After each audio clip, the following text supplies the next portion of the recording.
The airport bustled with the usual chaos of travelers rushing to catch their flights. Among them walked a man in his 70s, his weathered hands gripping a worn leather briefcase. Colonel Samuel Washington moved with a quiet dignity that came from decades of service, his posture still straight despite the years that had etched lines across his dark face. The distinguished veteran wore a simple navy blazer, and if you looked closely, you might notice the small American flag pin on his lapel, the only outward sign of his 40 years of military service. Samuel approached Gate 12, where passengers were already boarding Flight 447 to Atlanta. He glanced at his boarding pass, 1A, First Class. It had been a gift from his daughter, who insisted her father deserved to travel in comfort for once. After all those years of cramped military transports and coach seats, she wanted him to experience something special on his way to receive a long-overdue Medal of Honor ceremony. Before we continue with Samuel's incredible journey, I want to ask you something. Drop a comment below and let me know where in the world you're watching from today. And if this story moves you, please hit that subscribe button because we share powerful stories like this every week that will restore your faith in humanity. As Samuel made his way down the aircraft aisle, he couldn't help but admire the spacious first-class cabin. The leather seats looked inviting, and he was genuinely grateful for his daughter's thoughtfulness. He found row 1 and prepared to settle into seat 1A when a sharp voice cut through the cabin noise.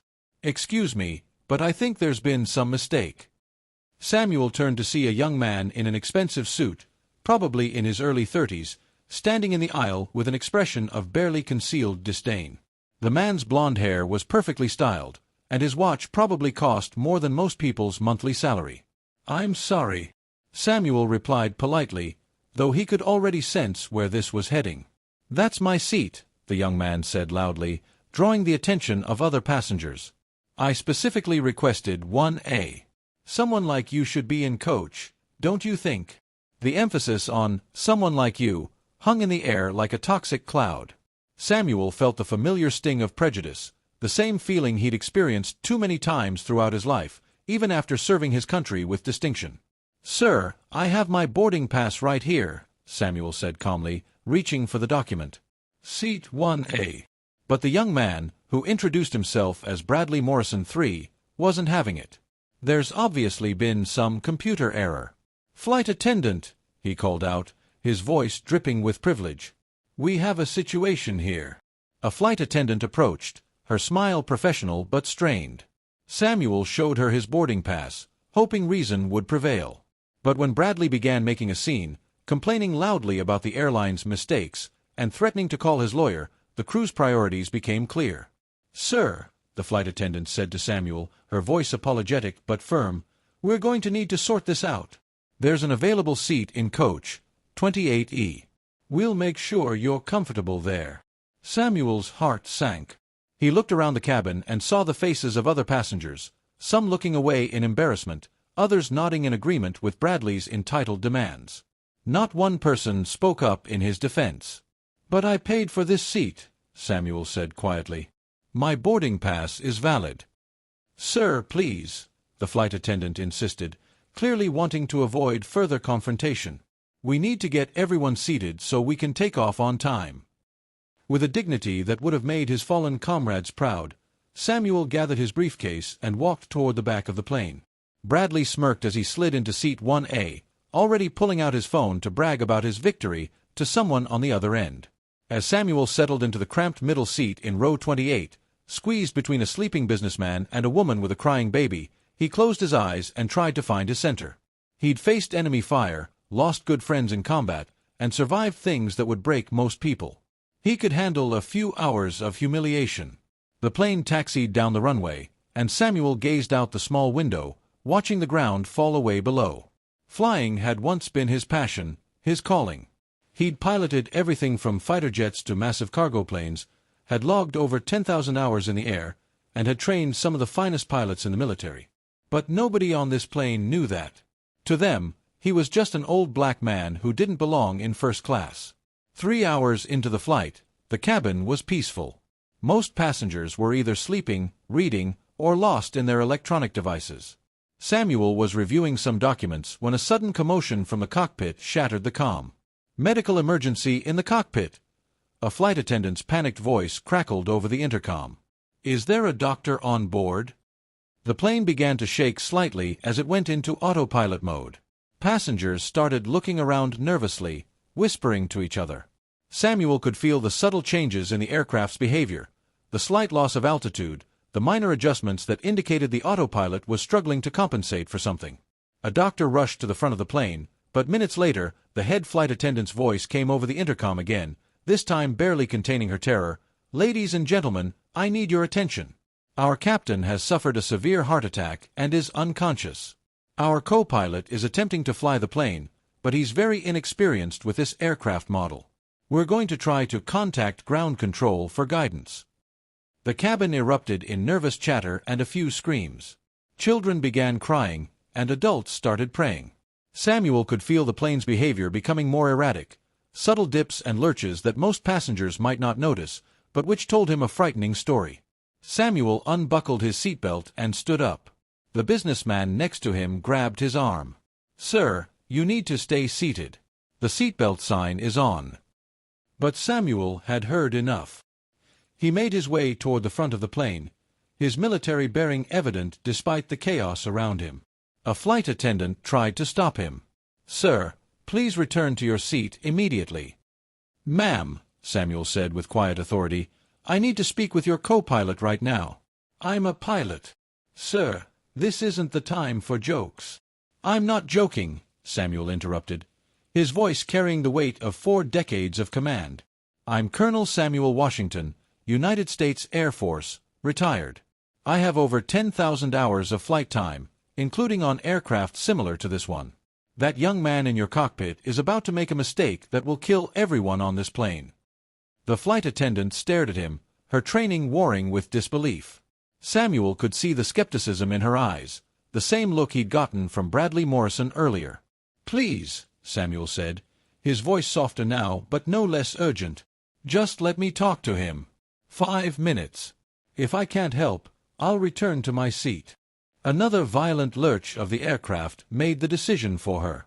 She led Samuel to the cockpit, where a young co-pilot sat hunched over the controls, sweat pouring down his face as he spoke frantically into his headset.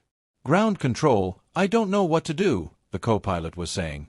"The autopilot keeps disengaging, and the approach systems aren't responding properly." Samuel stepped into the cockpit and immediately assessed the situation. Years of experience allowed him to process the dozens of warning lights, the artificial horizon readings, and the altitude indicators in seconds. "Son," Samuel said calmly, "my name is Colonel Washington. I need you to listen to me very carefully." The young co-pilot looked up, desperation in his eyes. "Are you really a pilot?" "I've been flying longer than you've been alive," Samuel replied, already reaching for the backup controls. "And right now, I need you to trust me completely." What followed was 45 minutes of the most challenging flying of Samuel's career. The plane's primary navigation system had failed along with the captain's collapse, and they were flying through a severe storm system. But Samuel's hands moved over the controls with the confidence of decades of experience. He coached the co-pilot through emergency procedures, managed the failing systems, and slowly, methodically, guided the massive aircraft toward the nearest airport. In the cabin, passengers could feel the difference. The wild lurching had stopped, replaced by controlled, purposeful movements. "Ladies and gentlemen," Samuel's voice came over the intercom, steady and reassuring, "this is Colonel Washington. I've taken over flying duties, and I want you to know that we're going to be just fine. We'll be landing in Denver in approximately 20 minutes. The weather is a bit rough, but I've flown through much worse. Please remain calm and keep your seatbelts fastened." The landing was a masterpiece of aviation skill. Despite the storm, the failed navigation systems, and an unfamiliar aircraft, Samuel brought the plane down with barely a bump. As the wheels touched the runway and the engines reversed, the cabin erupted in applause and cheers. Emergency vehicles surrounded the aircraft immediately. Paramedics rushed aboard to attend to the captain, who was stable but would need immediate hospitalization. As passengers began to disembark, they lined up to thank Samuel personally. Bradley Morrison approached last, his earlier arrogance completely gone. He stood before Samuel, his face flushed with shame. I owe you an apology," Bradley stammered. "Actually, I owe you my life. We all do." Samuel studied the young man for a moment, seeing not the entitled passenger from earlier, but a human being who had learned something important about judging others. "Son," Samuel said finally, his voice gentle but firm, "I didn't save this plane to prove a point or to make you feel bad about earlier. I saved it because it was the right thing to do. Because every person on this aircraft, including you, has value, has a family waiting for them, has dreams and hopes and people who love them." He paused, looking out at the emergency vehicles and the crowd of grateful passengers. "You see, I've spent my whole life being underestimated. People looked at me and saw limitations instead of possibilities. They saw color instead of character. They saw assumptions instead of achievements. But I learned something in the military that I want to share with you. A person's worth isn't determined by how others see them. It's determined by how they choose to act when it matters most." Samuel picked up his worn briefcase and began walking toward the exit, then turned back one more time. "I hope you'll remember this day, not because an old black man saved your life, but because you learned that heroes don't always look like what you expect.